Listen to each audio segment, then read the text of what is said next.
अस्सलाम वालेकुम स्टूडेंट, आज हम पढ़ेंगे ENG 502 introduction to linguistics lesson number 5 functions of language. Topic number 27 language is powerful. हम इस लेक्चर में ये देखेंगे कि लैंग्वेज में कितनी ताकत होती है और इस लेक्चर के एंड में मैं आपको बताऊंगा कि आपने इसमें याद क्या करना है। The contemporary American philosopher David Abraham Roth. Contemporary कहते हैं जो एक अरसे में माना गया हो, मतलब एक अरसे के वक्त या एक वक्त का जो सबसे बड़ा लीडर या फिलोसोफर, उसने ये लिखा, अब्राहम रोट ने लिखा, only if words are felt, कि सिर्फ अगर लफ्जों को महसूस किया जाता, बॉडीली प्रेजेंसेस, और बॉडी को प्रेजेंस की जो बॉडीली प्रेजेंस होती है हमारी मौजूद, हमारे जिस्म का मौजूद होना जो है, इसको महसूस किया जाता, लाइक इकोज के जैसे आवाज गूंजती है, और वाटरफॉल जिस तरह पानी गिरता है तो उसकी एक आवाज, खास किस्म की वो आवाज आती है। Can we understand the power of spoken language to influence, alter and transform the perceptual word. कहते हैं कि अगर हम इन सब चीजों को समझते, कि सिर्फ अल्फाजों को समझते या किसी गूंज को समझते या किसी बॉडी की मौजूदगी को हम महसूस कर सकते, तो हम ये बात इजीली समझ सकते थे कि हम जो लैंग्वेज स्पोकन कर रहे हैं वो असर रखती है, या वो चेंज कर सकती है, या फिर वो किसी चीज को तब्दील कर सकती है परसेप्चुअल वर्ड एक तदराकी या इदराकी दुनिया में।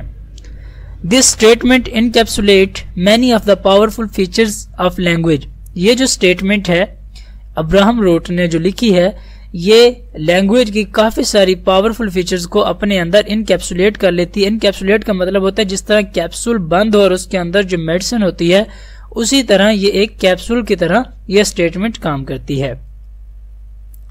Language expresses our identities. Language के जरिए हमारी शनाख्त का इजहार किया जाता है, या कोई भी लैंग्वेज जो है वो हमारी शनाख्त बताती है किसी और शख्स को या सुनने वाले को। Words are phrases that express who are या हु वी आर, के जो हमारे अल्फाज या फ्रेजेस होते हैं वो इस बात का इजहार करते हैं कि हम कौन हैं। Contribute to the impression that others make of us, और जो इम्प्रेशंस दूसरे लोग हमारे बारे में बनाते हैं, मतलब वो हमें अच्छा कहते हैं या बुरा कहते हैं, वो भी वर्ड्स और फ्रेजेस के जरिए ही एक्सप्रेस किए जाते हैं। We are use the verbal communication strategically to create a desired impression. हम तमाम के तमाम जितने भी इंसान हैं वो वर्बल कम्युनिकेशन का इस्तेमाल करते हैं। वर्बल कम्युनिकेशन वो कम्युनिकेशन होती है जिसमें अल्फाजों का इस्तेमाल किया जाए, मतलब जो हम बोलते हैं उसे हम कहते हैं वर्बल कम्युनिकेशन। तो हम वर्बल कम्युनिकेशन का इस्तेमाल करते हैं अपने डिजायर्ड या अपने इंप्रेशन को बताने के लिए कि हमारी ख्वाहिश क्या है या हमारे तअस्सुरात क्या हैं, तो हम ये सब चीजें बताने के लिए वर्बल कम्युनिकेशन को इस्तेमाल करते हैं। The power of language to express our identities varies depending on the origin of the label, self-chosen or other imposed and the context। जो लैंग्वेज की पावर है वो इस बात के जरिए हमारी आइडेंटिटीज को एक्सप्रेस करती है, उसका ओरिजिन है कि जो लेबल हम अपने लिए खुद चूज करते हैं, कि मतलब जो अल्फाज हम अपने बारे में खुद कहते हैं, या फिर अदर इम्पोज्ड। अदर इम्पोज्ड का मतलब है कि या फिर वो लोग जो हमारे बारे में किसी किस्म का कोई हमें लक़ब या खिताब दे देते हैं, या जो लोग हमें समझते हैं या हमारे बारे में वो बातें करते हैं और जो वो कॉन्टेक्स्ट क्रिएट करते हैं। People are usually comfortable with language they use to describe their own identities but may have issues with the labels other place on them. ज्यादातर लोग कंफर्टेबल होते हैं, वो बिल्कुल अपना सुकून के साथ रहते हैं, वो इस बात से राजी होते हैं उस लैंग्वेज या उस अल्फाजों से जो वो खुद अपनी आइडेंटिटीज के लिए यूज करते हैं, लेकिन जो उनको इश्यूज या मसला होता है वो उन लेबल्स या उन वर्ड्स के साथ होता है जो दूसरे लोग उनके लिए कहते हैं। There are many examples of people who have taken a label that was imposed on them. यहाँ पर काफी सारी मिसालें हैं जो कि लोगों के ऊपर काफी सारे दूसरे लोगों ने लेबल इम्पोज्ड किए हैं। One that usually has a negative connotation.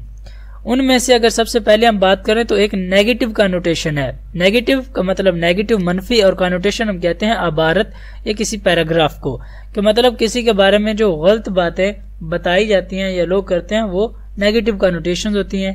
And intentionally used it in the ways that counter previous meanings, कि और इरादतन ऐसे अल्फाज का इस्तेमाल करना जो कि उस शख्स को तकलीफ दें या फिर उसके जो मीनिंग है वो जो यूज कर रहे हैं वो नहीं होते बल्कि उसको तंग करने के लिए ये तंज के तौर पर इस्तेमाल किए जाते हैं. Other examples of the people reclaiming identity label is the black is beautiful. दूसरी एग्जांपल हम देखें कि बहुत से लोग जो हैं वो अपनी आइडेंटिटी को इस तरह लेबल करते हैं कि वो ब्लैक को ब्यूटीफुल कह रहे हैं.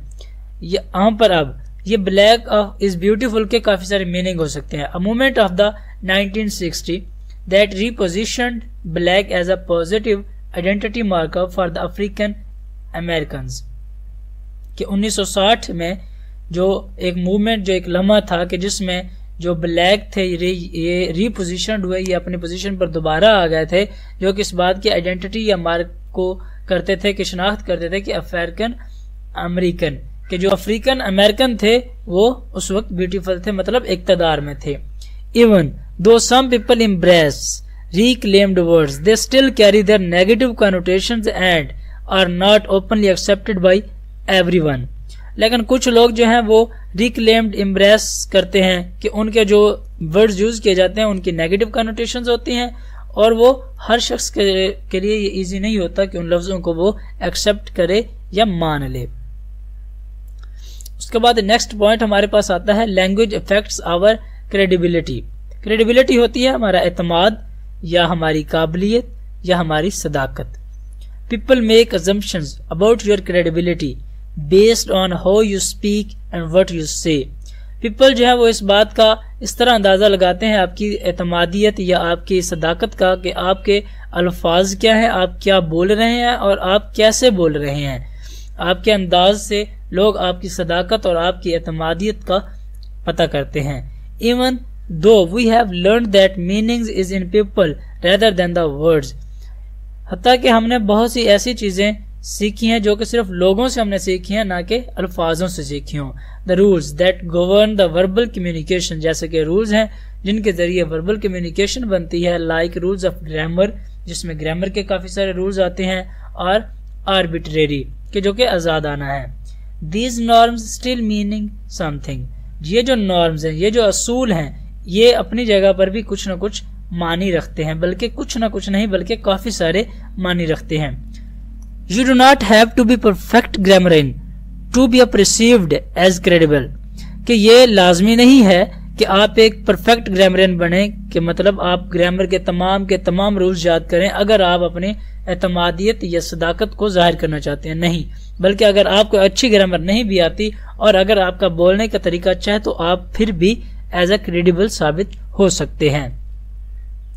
However, you still have to support your ideas and explain the conclusions to make to be seen as competent. ताहम अगर आपने अपने सपोर्ट करना है अपने आइडियाज को और उस कंक्लूजन्स को जो आपने एक्सप्लेन की और फिर उसके बाद आपने उसका कोई नतीजा निकाला, तो वो आपके लिए कॉम्पिटेंट हो सकती है, क्योंकि आपको उसके लिए एक अलहदा सा तरीका इख्तियार करना पड़ सकता है. You have to use the language clearly, आपको चाहिए कि आप जो भी जबान इस्तेमाल कर रहे हो वो सब क्लियरली तौर पर इस्तेमाल करें. And be accountability for what you say in order to be seen as trustworthy, और आप इस बात की भी अकाउंटेबल हो, आप जानते हो कि आप जो कह रहे हैं क्या वो काबिल एतमाद है, क्या वो भरोसे के लायक है. ट्रस्टवर्दी का मतलब होता है भरोसे के लायक या काबिल एतमाद. अगर हम एग्जांपल देखें पॉलिटिशियंस की, know that they way the speak affect there credibility. Politicians जो होते हैं वो जानते हैं कि वो उनका जो वे है स्पीक करने का, बोलने का, वो किस तरह उनकी क्रेडिबिलिटी को अफेक्ट करता है, असर अंदाज होता है. But they also know that using words they are too scientific or academic can lead people to perceive them as a egghead which would hurt their credibility. लेकिन वो ये भी जानते हैं कि अगर वो कुछ साइंटिफिक या एकेडमिक वर्ड्स का इस्तेमाल करेंगे तो वो उनकी क्रेडिबिलिटी को हर्ट कर सकते हैं. Politicians and many others in leadership positions need to be able to use the language to put people to ease, relate to others, and still appear the confident and competent. جو politicians یا جو دوسرے leadership کرتے ہیں لوگ جو ان positions پر ہیں جو لوگ، انہیں اس بات کی ضرورت ہے کہ وہ لینگویج کا استعمال کریں لوگوں کو آسانی مہیا کرنے کے لیے، لوگوں کو سمجھانے کے لیے، یا پھر کسی اور چیز کے ساتھ ریلیٹ کرنے کے لیے، اور اس بات کے لیے انہیں سب سے پہلے تو کانفیڈنٹ ہونا پڑے گا، اور دوسری بات کمپیٹنٹ بھی ہونا پڑتا ہے۔ No student the question is what should to learn، آپ نے اس میں یاد کیا کرنا ہے۔ یہاں پر ہمارے پاس آتا ہے کہ لینگویج پاورفل ہے، آپ اس کو ایکسپلین کریں، آپ کو اس طرح کی کچھ کوسچن بن سکتے ہیں۔ سب سے پہلے جو ہمارے پاس آتا ہے وہ تو یہ ہے کہ جو لینگویج یا جو اسٹیٹمنٹ انکیپسولیٹ کرتی ہے power of features of language کی، وہ کس نے لکھی تھی، یہ آپ کے MCQs بن سکتا ہے، تو وہ آپ کہیں گے کہ American philosopher David Abraham Roth نے لکھی تھی، یا یہ بھی آ سکتا ہے کہ ڈیوڈ ابراہم نے جو اسٹیٹمنٹ لکھی تھی وہ کیا ہے، اسے آپ رائٹ کریں یا لکھیں، تو یہ بھی آپ کا شارٹ کوسچن بن سکتا ہے۔ لینگویج ایکسپریسز آور آئیڈینٹیز، وہ کہہ سکتے ہیں کہ جی language is a powerful, explain it briefly, تو آپ اس میں یہ سارا کا سارا لکھیں گے۔ آپ اس میں کیا لکھیں گے کہ ایک دو ایگزامپل اس میں سے لکھ لیں گے اور ہیڈنگ دونوں دے دیں گے۔ اس کے بعد آپ کے پاس یہ MCQs بن سکتا ہے کہ بلیک از بیوٹیفل یہ کس کے لیے تھا، تو یہ افریقن امریکن تھا، اور اگر اس کا سن پوچھ لیا جائے تو یہ کون سا موومنٹ تھا، تو آپ کہیں گے 1960 کہ 1960 کا یہ موومنٹ تھا۔ اس کے علاوہ آپ اس کو ایک مرتبہ پڑھ لیجئے گا اور اس کی مین ہیڈنگ یاد کر لیجئے گا اور ایک یا دو ایگزامپلز بھی یاد کر لیجئے گا، تو آپ کو امید ہے یہ ٹاپک اچھی طرح سے ہو جائے گا۔ Thank you.